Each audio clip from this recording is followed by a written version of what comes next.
And I'm back in black. All right, everybody, I'm back. It's been a few weeks since I've had my next interview. I had one 2 weeks ago. I would hate to call these interviews. They seem like, Cindy, when I say interview, it seems so like hardcore, like interview. I call them discussions. This project I'm doing, the Canvas of Life is what it's called. I think there's so many people out there who have different stories about their lives. They have gifts. They have things they can bring to the table, which I love.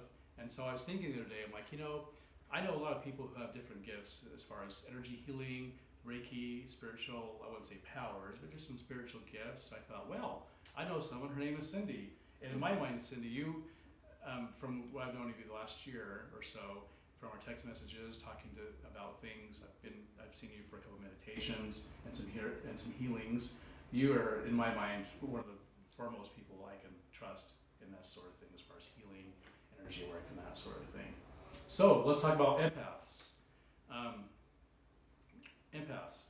People say, what the heck is an empath? Are we an empath? And what would you say if I say, Cindy, what's an empath? An empath is just someone who feels other people's emotions. Some of them take on other people's emotions. Other empaths feel like the energy of a physical space. Okay. Some can sense what animals are feeling. Some are very attuned to plants. And others are more like they'll just meet somebody and they'll just have all this knowledge about the person without even talking to them.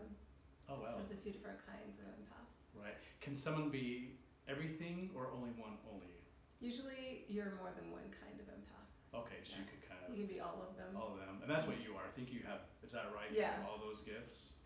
Plants not as much as the Can't others. talk to plants, trees. You're not a tree hugger? No, I'm just not able to keep them alive. I know people like that. But then I do know someone who actually loves plants, and this person can actually communicate like you talked about. This person can make them grow, they can move them to the sun where they need, and that sort of thing. I guess that goes back to the whole thing, everything's energy. If it's plants, if it's a rock, if it's a mountain, if it's people, definitely, it's all energy. The reason why I talked about empath is I'm an empath as well in some respects, as far it's knowing, and then the other one we talked about was is knowing and then also feeling. And so when I say knowing, it just means for me, I just know things about people in some respects or their past and that sort of thing. When I first met Cindy a year ago, I was at an expo for a business that our mutual friends had, we were there, we were there. And I got talking to you, and we have, I think with people in the energy, not business, but people in the spiritual, they have those realms that talk, it's a certain language I say. I can see people have that language. I can talk to you about reincarnation, energy, healing, Reiki, and you understand that because you've done that. Yeah. A lot of people are like, you're like, what the heck are you talking about, Dan? Let's just play basketball. And that's okay too, right? So as I got to know you more about this and have been to your meditations, your spiritual journeys, I've learned a lot more about it. Can someone with these, I hate to say powers, can I say, is it a gift? Can I say these are gifts? Okay. Gifts. Are people born with these gifts? Yeah, most of them are fairly dormant. They have to be developed. But yeah, you're born with them, but you're not usually aware of them. What makes someone aware of those? I would say maturity, but some people, it just depends, because some people as children, they're able to use a lot of their gifts, and then they kind of go dormant as they get older because society frowns on that kind of thing and gets them more into their logical thinking and shuts them down. Yeah, that is interesting. I think, and also this is the biggest question I had for you a while back too, with spirituality. So I always wonder about, okay, we have a religion, there's many million, maybe not millions, there's thousands of religions out there, right? And then there's also offshoots of those religions. There's also spirituality. Can someone be religious and spiritual at the same time? I would say that's kind of rare. Okay, yeah, so it's not. It may be like when, I don't know, most of the spiritual people that I've met are not really religious. Okay, so is it hard to be both? I would say that it probably is. Yeah, okay. Yeah, it's not impossible, but I would say it's difficult. Would you say maybe some religions might have an element of spirituality in those religions? Yeah. Okay. Yeah. Religions contain spiritual practices, for sure. Right. I kind of wonder, and this is where I wonder if it all comes from the same source, if it's from energy or God or Heavenly Father or the universe. I wonder. In my mind, I wonder if it's from the same person, the same source, I guess we would call it. I've heard people call it a source. I'm not sure exactly. Is it from? Yeah. I have a kind of a unique viewpoint.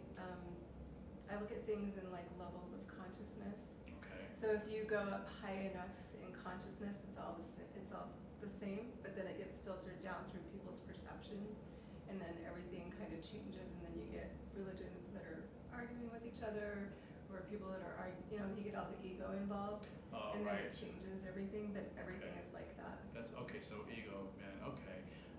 Okay. Hadn't thought about that. That's interesting. One thing we had talked about too. Well, okay. And by the way, like if anybody has not been to a Reiki healing or like a spiritual journey or meditation, what are those? I mean, I think nowadays people talk about it more than they did 10 years ago. Mm-hmm. If I was to say, I want to go come get a Reiki energy healing, what does that entail? So Reiki is a particular kind of energy frequency. It's known as universal life force energy. So it has a very high frequency, but it's also like an earth kind of element to it. So your body has its own energy system, Okay. and it gets blocked, and Reiki helps remove those blockages. It helps the energy flow through the body and through the auric field and the chakras like in an easier way. Oh, okay. And All right. it helps the body like activate its self-healing so that you don't get sick as much if your energy is moving freely. Oh, okay. I have read and heard that people who have cancer in hospitals will have a Reiki healer come, and that'll help their cancer or their sickness kind of like clear their lymph nodes or any cancers in the stomach or anywhere else. They had heard of Reiki healers come and do some work on people who are sick like that. Yeah, it helps support the body in healing. It's not healing the body's healing itself. Okay, so it's aiding the body. Yeah, it's Okay. just helping remove like what's blocking the body from recovering. But you do need to have like Reiki as a supportive tool. So you have to have, if you need physical medicine or a doctor treatment, you need to do that as well. Yeah, so that's a good thing too. I think it's very important to people. We don't want to throw the baby out with the bathwater. Like think, you know what, Western medicine only, that's it, or Eastern medicine only. I think there's a time and a place for those two to get along. Yeah. If it's medication that someone needs, or if it's Reiki, if it's different sources of healing for that person, whatever it is, you would say too, use whatever you need to do to get better. Yeah. Okay. And Reiki actually helps remove like blockages to like seeing the right treatment too, or like drawing it into your life. Can animals? I know you have some cats that are very aware. Get around here. Are animals? Can they get Reiki treatments if someone wanted to bring an animal in to get Reiki treatment? Yeah, animals will react differently. Some of them really just love it, and others kind of get a little freaked out. I know one of my cats, when I clear its chakras, it races around the house a little crazy afterwards. Are all cats kind of crazy though? Yes, they are. So maybe they all need some Reiki treatment or something, or need more or less. Mine kind of go into like a really deep, restful state while I'm doing it, and then when they're done, they either claw me or bite me or like run away. Nice. And I know they're done. Nice. Are some animals like more perceptive to treatments? Have you noticed? Like maybe cats are more aware than dogs, or I mean, It just depends on the animal. I will be out sometimes walking in nature, and different animals will come up, like wounded ones, and I'll just I don't touch them, but I'll send them like Reiki. So cool. they kind of seem to be able to sense it, and the ones that want it will come up to me and just kind of hang around until I figure out what they want. Let's go on a hike sometime so we can don't want deer and buffalo to come and hang out with us, bears. They need some Reiki. No bears, healing. I haven't. No bears yet. Bears. No Reiki bears. Okay. I also mentioned something about spiritual journeys, and so am I saying that right? Spiritual journey, I think. Yeah, you're probably talking about like shamanic journey. Yeah, that's what I meant. I had one of those with you. I went to your studio or your place and we did that, and that was interesting. So in my experience, maybe I've had two of those with you, where it's like a meditation, but then we go to a deep meditation. And now is it a theta or a beta wave? It's theta. Okay, and that's the deepest. Yeah, theta is not the deepest; it's second deepest. Okay. Delta is actually slower. Okay. Brainwaves. So alpha, beta. Yeah, but beta are the faster moving. Alpha's a little slower, and then theta is the next slowest, and then delta is the most Right. slowest. Okay. So in my experience, it was very soothing. Like I think it's about 45 minutes to an hour. Very soothing. And I got when we came back from that shamanic journey, I felt like the journey I made was was actually better than the life I have now. Okay. I'm like, can I go back to that again? And so, got a visitor here. So anyway, so I'm sure most people probably have not heard of that before. Maybe I have explained what that a shamanic journey is. Yeah. So ancient cultures had shamanic traditions, most of them, and the shaman of the tribe, because most of them were tribal, the shaman would be the one that would go into other dimensions and get information on where the tribe should live, how they should defend themselves, where they should find food and water. So a lot rested on the shaman's accuracy. So shamans, if they were not accurate, their tribe would die. And so they would actually use journeying to go get messages from spiritual helpers, or they would sometimes maybe journey into like the future, or there's a lot of places you can journey. Yeah. So now it's not obviously that life or death kind of a thing, but I use journeying. It's a form of meditation, but it's also like communicating with other kinds of consciousness, usually angelic guides. Oh, okay. And then getting information, and I use it with clients to bring back lost energy that they've had move away from them when they're traumatized, to find out like what their trauma is that's holding them back in their life and how to help them heal it and get past it. That's the main use of it for me. Right. Okay. And when I was there, I think about a week after that I had it. It was like really, I think I even text you. It was like it was really healing. At the same time, it was like a purge. Like I think for a day, I was like very depressed, and it was very normal to have that happen. People get depressed. People go through different emotions. Is that? Yeah. I attune it to like if it's a Reiki healing or a shamanic journey. It's like we're sponges. This is wringing out all that stuff that we don't need, and our body's a sponge. Yeah. And so that's how it is. That's how I envision that shamanic healing or the Reiki healing that I've had for me too as well. Yeah. Kind of getting back on track. You also have all the gifts you have. We could be here for 8,000 hours talking about all the gifts that you have. One thing I think is very unique to you is you have the ability and also the gifts of communicating to people who have on the other side who have passed on. Can you talk a bit about that a little bit? Yeah, I do that a lot with clients a lot of times. Well, I'll give you a story. Like my brother, he had a girlfriend when he was a teenager, and they had broken up, but they were still really good friends.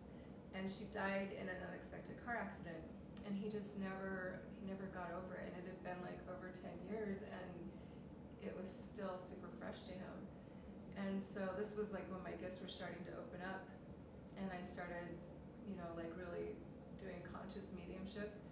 So I was connecting to her. She actually kind of came to me, and they had been attached to each other, and she'd never crossed over. Okay. So they were both still stuck, with the cords and everything, and attached to each other. She was very concerned about him, and that he wasn't able to move through the grieving process, and he was also, stuck and missing her, and it was difficult. So I did a lot of work with her, and she showed me different images and told me different things to tell my brother. And because usually I'm kind of filtered on what I tell people Yeah. when their loved ones come Yeah. to me. I bet. Yeah. But yeah, so anyways, I was able to get her to cross over, and then my brother, he got, went through the healing and grieving process pretty quickly after that. That's pretty powerful stuff. And you, when you have these experiences when you're healing somebody, this is probably the funny question. Do the people, they look the same as they do spiritually, or you can tell it's them? I've heard her people are 30 years old or something like that. I don't know if that's a thing. They generally will come to you in a form that you recognize them.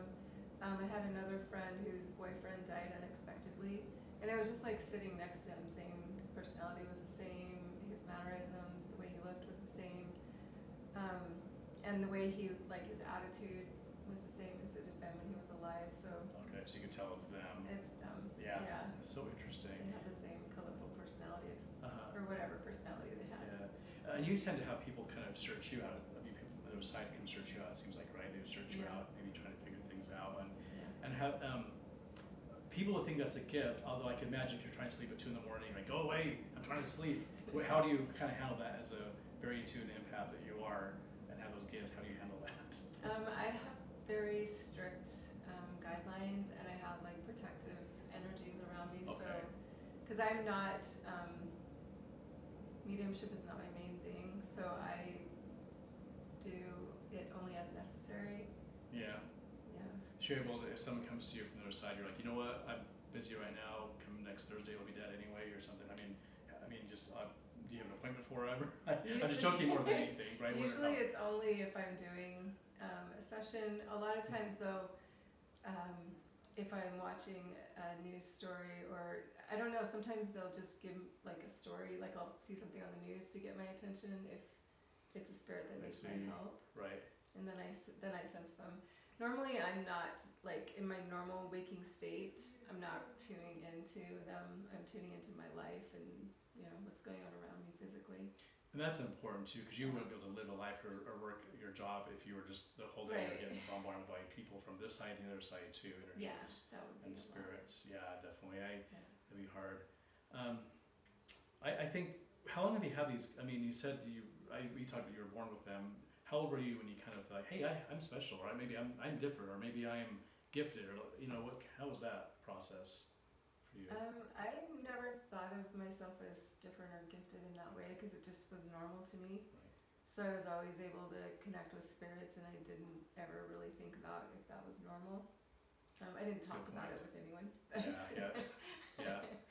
It was just who I was. So that's who you are. Can someone maybe can they develop those things? Can someone maybe come to Earth like, you know what? Well, I guess going back, I think we're all spiritual beings no matter what, because we have energy in some degrees, right? I hope we all are in some. Yeah, definitely. Can someone come at like the lowest vibration ever and learn those gifts and learn to tune in and maybe raise that vibration to become a full empath, or is it you have it or you don't, you don't? And that's a very convoluted question, I know. Yeah, usually people do not have a desire to do that unless they're at a certain vibration. Typically, if someone's at a really low vibration, they're not thinking about spirituality or opening up gifts or being empathic. Mm-hmm. That makes sense. And I hadn't thought about that either. Go back to the how people from the other side contact us. Is it butterflies? Butterflies a pretty good sign. Pennies, nickels. I've heard that. I've seen that. I've read that. Is that kind of feathers? Feathers. Smells. A lot of times you'll smell like perfume or aftershave that they had, or a flower that reminds you of them. Right. Or something they cooked for you. Oh, you smell the cook. You might smell like apple pie. Yeah. Or something like roast or something. I remember texting you about a month ago. I smelled someone's perfume who I used to, be romantically involved with, 4 years ago. I'm like, I keep on smelling Aquadigio blue for women. What the heck? So I text you, I'm like, Cindy, what is going on? It's like 2 or 3 days. And I'm like, I hope my ex-girlfriend isn't dead. Of course, this is 5 or 6 years ago, maybe more than that. So she's probably married with 7 kids by now. But what was your answer? Was, well, maybe I forgot what you had said. There's some unresolved things on my end, or there might be some energetic cords still, or attachments that interesting. need to be resolved. Yes, life. And I think once I don't get too morose or too morbid, but once we pass on to the other side, I'm gonna look at this life and think, man, that was a hint, that was a clue. Oh, that wasn't a coincidence. That was someone from the other side or from this side trying to push me in the right direction. And I think as I talk to you more and get more in tune with the journey that I'm on spiritually, I'm like, oh yeah, that's not a coincidence. There's a reason why I'm seeing that feather or that butterfly that keeps on. Reincarnation is kind of a funny one in that there's so many different ideas and energy behind the word reincarnation. People are like, oh yeah, I was like a prince in my last life and I'm a princess, and now I'm a garbage collector. Nothing wrong with that. Or it brings up some very resistance, there's no such thing as reincarnation. What the heck? And what's your idea? What's your thoughts on reincarnation? I don't try to define it in a linear way. I just know that when I work with clients, I see things that happen to them in what most people would call a past life. And when I clear that out or resolve it and help them resolve it, their life improves. But to think of it in a linear way, I don't take it that far, just because it's energy, and to me, I look at them as like records stored in their energy field that need to be cleared or shifted or resolved, and I don't hold on to that so tightly, like, oh yeah, in a past life I was this or you were that, or.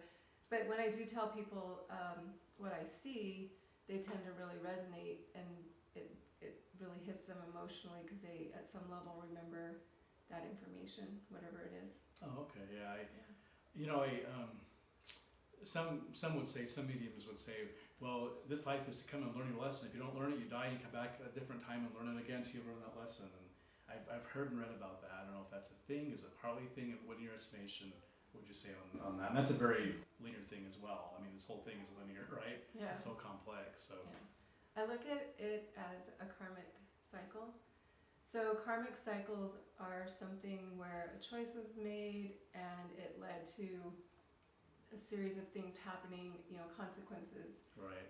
And then it becomes like a full-blown cycle. So you could have an ancestor who went through like the Great Depression, and they took on all of these beliefs about money and about life and scarcity. Right. Yeah. That created a cycle that may be affecting their people today that has to be cleared out. And then these past lives, or whatever you want to call them, we made choices, or we did things, maybe we made agreements with certain people, or we just did things that began a cycle, and then our energy comes back a lot of times, most of the time, unconsciously reliving those things. Just as in childhood, Yeah. you can make like limiting decisions and have limiting beliefs, and those govern your life until you become aware of it and make a decision to change it. So I don't know that it's really so much about learning lessons, but karmic cycles are very challenging to shift, and it's more about like growing to the point where you can look at it and say, I don't want to do this anymore, even for a past life, and you just consciously then go in and change those beliefs. There's a lot of processes to do that. Mm-hmm. And then start living from a different viewpoint, or a different life at a different frequency. Yeah, it's raising that vibration, like you talked Yeah. about, right? Raising that vibration. This might sound funny, but I love the 70s. People know me. I was born in the late 70s. I love 70s music. I have bell bottoms I wear sometimes. I love the 70s, right? My estimation was I think I died in the 70s and came back really quick after for some reason. I don't know why I think that. Now, is that just funny talk, or is that maybe there's something to that where people think, maybe people say, I love the 1800s. For some reason, I love the 1800s. Well, maybe that person lived back in those days. Is there anything to that, or is that just kind of funny? I've heard people say that if you love a certain kind of ethnic food or a certain place, that usually you have a past life there. I wouldn't go quite that far, but I would say that there's probably something to that. If you just really love a particular era, it could definitely be that you had something Or even there, places, past life, like you walk to a place, like I love this place for some reason, the store, I was here before, maybe that deja vu kind of goes into that a little bit. And we think we've all met people in our life that we just know them. It's weird. Yeah. I'm sure, I know you have. Like I've met people like, I just know that person from somewhere. I don't know how I know them, but I know them. It's such an interesting thing, and that, in my view, is living a past life either with that person, or maybe I knew them before. I know that we get into the religion part of it. Maybe the religions will talk about former lives and that sort of business. Mm-hmm. I don't know, but that is interesting too, by the way. Yeah, we do tend to connect with the same people over and over again. Mm-hmm. For sure. Even our enemies, our archivals, Yes, the people we hate, they hate us. people, Oh, yeah.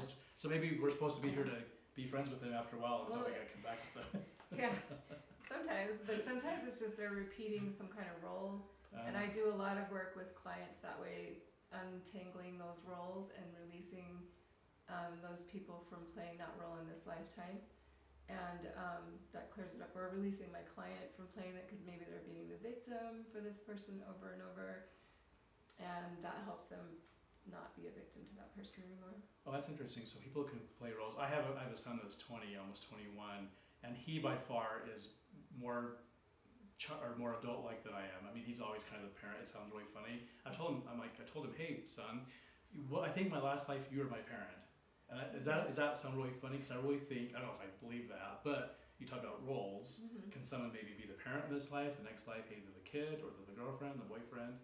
Is that a thing? Yeah, definitely. I have a son that I'm pretty sure was a parent Was your in parent? one of my lifetimes. You're I don't grounded. let him be the parent in this lifetime, but he tries. You're grounded in my next life to be grounded. I'm your kid right now. I'll ground you in my Yeah. next life. Yeah, he was he Yeah. just was born like with this very stern kind of thing, and everybody Uh-huh. was intimidated by him. Like, I was a little intimidated too, but he's just a baby, right? Nice. Yeah, he's Yeah, baby. that's interesting. Yeah, that stuff is interesting. I do like those kind of things. Anyway, I really appreciate your time. Mhm. You're busy with everything you're doing. So you do Reiki classes now. You're doing them on Zoom. Is that right? How's that? work I'm with not you? doing Reiki at all right now, Oh, but okay. I probably will do stuff on Zoom with Okay. it. Your meditations are on Zoom. That's what Yeah. it is. Okay, meditations. How about the shamanic healings? Is that a Zoom worthy thing, or is that more of a better in a classroom setting? The shamanic journeys I haven't tried on Zoom yet. I do like the private sessions. I do most of those on Zoom or Right. by phone right now. So yeah. Hello, you are. Yeah. Do you find with this technology, it's great, but with this spiritual practice you're doing, are you okay with it, or is it harder to do? I mean, obviously it's harder. Have you noticed a different effect for that client? The sessions, it's a different experience because in their home, like Sure. it's not It's not the there's place where it's in interruptions. Salt Lake. Yeah, but the effects of it are the same, unless they require like touch healing, which obviously I can't do that and done that with them. Yeah. So But yeah, it's a little different. But I do have clients anyways in other states that I've worked with. oh yeah, you're doing that anyway. You're doing conferences all over the phone Yeah. anyway. That's right. I forgot. Yeah, it's a different world.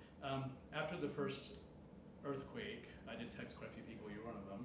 I think Mhm. maybe a couple days after the aftershocks. I'm like, okay, spiritual healer. What do you say, Reiki person? And he had a really good answer to that.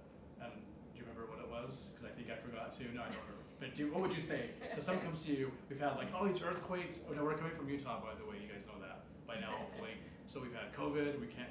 People are in their houses. It's getting better now. We've had earthquakes.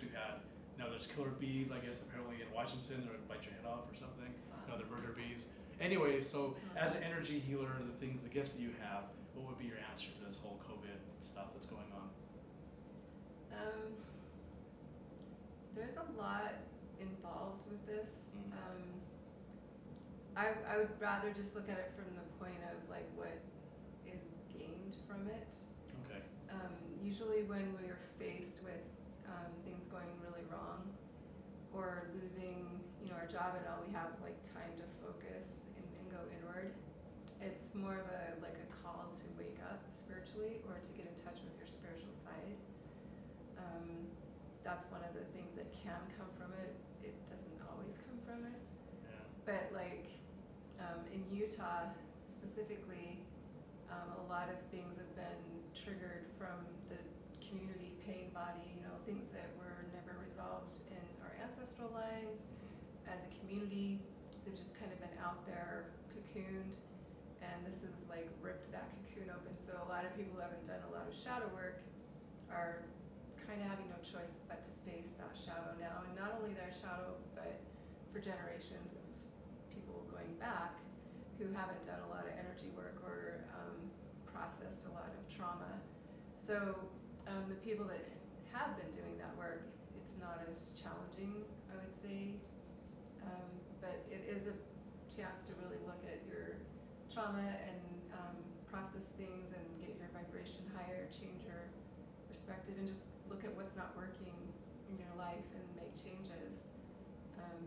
It's not easy, of course, but I mean, especially for the people who have to start over and face a lot of loss, it's quite challenging. Yeah, that is. Well, we talk about energy. Everything's energy. The world or the earth, that's energy. That's alive, right? Yeah. It's energetically alive. So Right. in respect, it's like, hey, I'm going to move around a little bit and jumble you guys up there in Utah or Nevada now, or tornadoes. So I think that, everything's energy, everything's alive. So, maybe it's trying to tell us, the universe is trying to tell us something that you were talking about. And the earth is out of balance with all of that negativity that hasn't been processed. It's not been transmuted into higher vibrations. So I think in a lot of ways the earth is trying to clear a lot of energy, and that can look like an earthquake or Interesting. a lot of turmoil, a lot of Pestilence. natural disasters. Yeah, I was thinking diseases. that with the fires, because it's It's kind of symbolic. Fire is one of the main tools that shamanic healers use to clear energy. Oh, okay. And I think that at some like unconscious kind of a really out of control way, but that's like a program maybe even the earth has, you know, to clear Interesting. things with fire. Well, we know forest fires, they're good for the earth because they Yeah. clear out all the old dead trees and the rubbish and all that kind of stuff. I said rubbish, right, from England. So they said all the old, all the old dead stuff. And so I think pandemics can unfortunately maybe manifest in a certain way that way too as well. Anyways, interesting stuff. So I know there's a lot of people out there who don't know a lot about energy work and healing. There's also a lot of people that think, oh, that's dumb, that doesn't work. And back in my day, we didn't have, you know, that sort of thing. What would be an answer to someone or people who think, well, that's just wives' tales and black magic and all that kind of stuff? Is there something that we could say to people that maybe, you know, to answer that question, or maybe someone has a valid question? Does it work? Does it not work? I would say someone who is questioning if it works or not, or if they're like really closed off to it, it's probably not for them. Yeah, like that energy. They're, it's not for everyone. I mean, for some people, like when I work, I'm very selective on who I will work on as a client, and you know, there's some people that it isn't for them. Maybe it wouldn't work for them. Yeah. So I'd probably encourage them not to. So it probably goes back to our main question about, well, what kind of healing is good? Do you want medicine, medication, or do you want blessings, or do you want energy? So I think we all choose what we can deal with and what's right. I think I tell people it's whatever's right for you is right for you. Yeah. It's energy healing and Definitely. medication. If it's not, you know, I kind of go back and forth. I'm not sure if I believe everything either, to be honest with you. I mean, there's some things I believe in with energy healing, but I'm not sure if I believe in everything right now. Maybe I will, maybe I won't. Yeah, everybody has to do what they feel is the right path for them. So I would say the best thing to do is be in tune with who you are and what, you know, your own needs, and just trust that you're being guided to whatever you need, or, you know, that you're choosing what you need.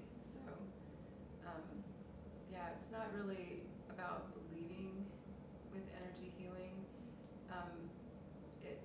It does work if you're open enough to get a session, but the results are different for everyone. So, you know, and all healers are different. You know, we all use different techniques. We all have different energies that we work with. So usually the people that come to me are the people that I can help, and you know, people that go to other healers are the ones that they can help, and people who don't go to healers are going to people that can help them, like doctors and doctors are healers too. Yeah, they Nurses are healers in different Definitely. respects as well. I imagine if someone came to you who was like, you know what, this doesn't work, well, it's not going to work because they don't want it to work. I mean, so if someone comes to you with a bad attitude, like, this is not going to work, I don't need any Reiki healing or any shamanic journeys, well, shocking, it's not going to work for them, and they'll waste their time and their money. Yeah, I haven't had anyone. I don't think you would, but I know there's people out there that'll. I would think that people like that probably want wouldn't to be even there. approach Yeah. someone like me. So. Yeah. Well, it's been really good, very educational. I appreciate it. All right, so what was your first concert that you went to? There's no right or wrong answer here, and we're not going to laugh at I you. think. Or we might, I don't know, we'll see. I think it was the Jeds when I was. The like, sisters, 19. country. Mom and daughter. Yeah, mom and daughter, yeah. Yeah. They have Their last tour, their farewell tour. before, When they came to Utah nice. a long time ago. Yeah, well, she was. I think Yeah. the mom was sick. She had lupus she or had- something. But they sing that song "Love Can Build a Bridge." Yeah, Love, that's a one good of my song. favorite Yeah, authors. they're like '80s country. Like they can do like there's a song called "Grandpa" to the old days. You know, that's good music right there. Yeah. Yeah, that's good stuff. How about the last concert you went to? You remember? Last one. Okay, it was it was like a, I don't know what to call it, like a showdown of two bands. So like it was. Oh, okay, well, those kind of things. Yeah, but they weren't the actual bands. So it was the Beatles and Just a cover band. the.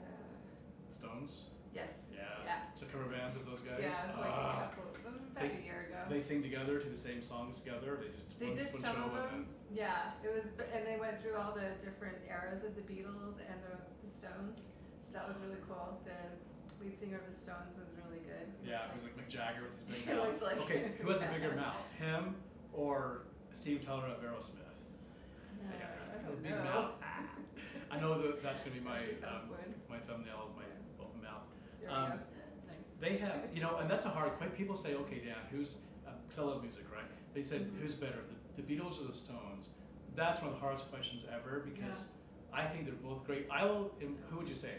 Out of I those don't two? know. I didn't really have an opinion before that Yeah. event, but now I'm even less. I don't know. Well, they went on different paths because Yeah. the Beatles started with four guys, Mop Tops, Innocent, I Want to Hold Your Hand, Right. and then all of a sudden in the '70s they started maybe doing some stuff, and then they got the White It was Album. cool. They and- showed all that. And Oh yeah, they're that was from awesome. Innocent People to yeah. And the Stones have always been classic rock. They haven't really changed. Their stuff is the Stones, it's always the Stones. I think I'd give the edge. Okay, I would say the best band ever I would say the Beatles. My favorite band would be the Stones. Because I resonate more with their kind of music, with hard, classic rock. And I mean, if you're like 87 years old, like Mick Jagger, and then Keith Richards is 110, talk about energy healing. That guy, he must. I don't know what energy line he has, but he's got some good energy healing. If he's 110, still jamming, That's crazy. Yeah, that's awesome. Excuse me. What's your favorite Beatles song? That's a hard question though too. No. Yeah, that's a hard. Just one, it's hard, right? Yeah. That's a hard question. I'm not sure on that one. Oh, okay, who's your favorite Beatle?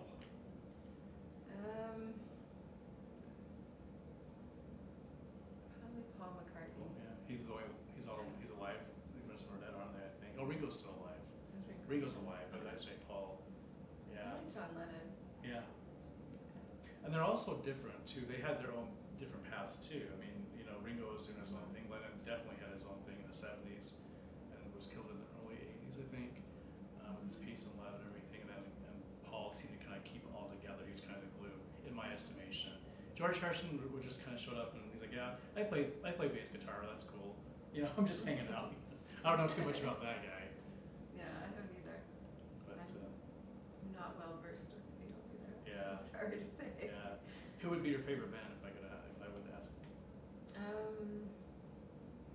Probably Chicago. Yeah, old school. Okay, well, there's a lot of Old Chicago's. school. Peter Cetera, Chicago. Yes. Okay, so '80s Yes. Chicago. Yeah, 80s. Yeah. I don't know. I like some of their old 90s stuff and some of the newer stuff too. So. Oh, they still making music? They still kind of ish? Well, I mean, it was probably 10 years ago, I think. I don't know though. The last time I was listening to their Yeah. newer stuff. I think It was after 10 years ago. Cetera, I think they're still around, but the old school was in the '70s, and then they kind of got Cetera, and he did more of those. I don't kind of really like anything ballads. before the 80s though. Okay, so I the mean, ballad. some of it, but not Yeah. much. So he did like the Karate Kid 2 soundtrack after Mhm. all. Yeah, that's right. Yeah, good stuff. Mm-hmm. If I'm on music now, we gotta go. My 20-minute interview was almost 35 minutes. Oh, okay. How about if I could say, what band do you totally hate? Can I be negative for a minute with an energy I healer? totally hate. That if you hear the music or the song, you're gonna go crazy. Okay, I'm trying to think of their name. Gar. I haven't heard of Gar. Gar? I think they're called Gar. I don't think they're so bad I haven't heard of them before. That's how bad they are. Wait, Guar? Maybe it's Guar. What kind of music is it? I don't even know. It's just like angry music. Oh, so screamo, right? Like, Yeah, screamo? like Yeah. I hate you, and yeah. And that's that energy I don't stuff, like right? that. That's the Yeah, energy. not 'cause my thing. everything has energy, vibration. That It's like really screamo. heavy death Yeah, metal. Maybe. yeah. That My stuff. brother listens to it. Yeah. And with you being so susceptible to energy, something like that was low vibration, just it's like nails on a chalkboard. Yeah, no. Yeah, I don't like. Yeah, there's something about that music too. So. Yeah. All right. Well, we have had some good times. If anybody wants to get a hold of you, are they able to do that for a session? Or are we waiting for COVID's over for a while and we'll go from there? Yeah, they can go Okay. on my website. It's trueselfawaken.com. Okay. Yeah. They can. Okay. With It COVID. has like connections to my Facebook group and my meetup groups. Oh yeah, If you meetup. want to connect with me That's that right. way. We'll be getting your meetup stuff. I think it's every Tuesday, every other Tuesday. I can't remember. Yeah, I'm gonna be going back to that soon. Nice. Yeah, that's COVID's throwing a lot of people out of whack with these kind of things. But could have like really small groups in person right now, but so Yeah. I'm doing a little bit of that, but mostly on Zoom. So Yeah. Awesome. Well, Cindy, thank you for your time. I appreciate it. Yeah. Have a good. All right, guys.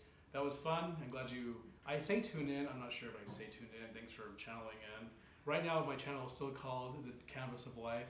I need to change that because when have you tried to look it up? It was like some guy mowing his lawn or something. It wasn't even me. It was like not even me. So I need to.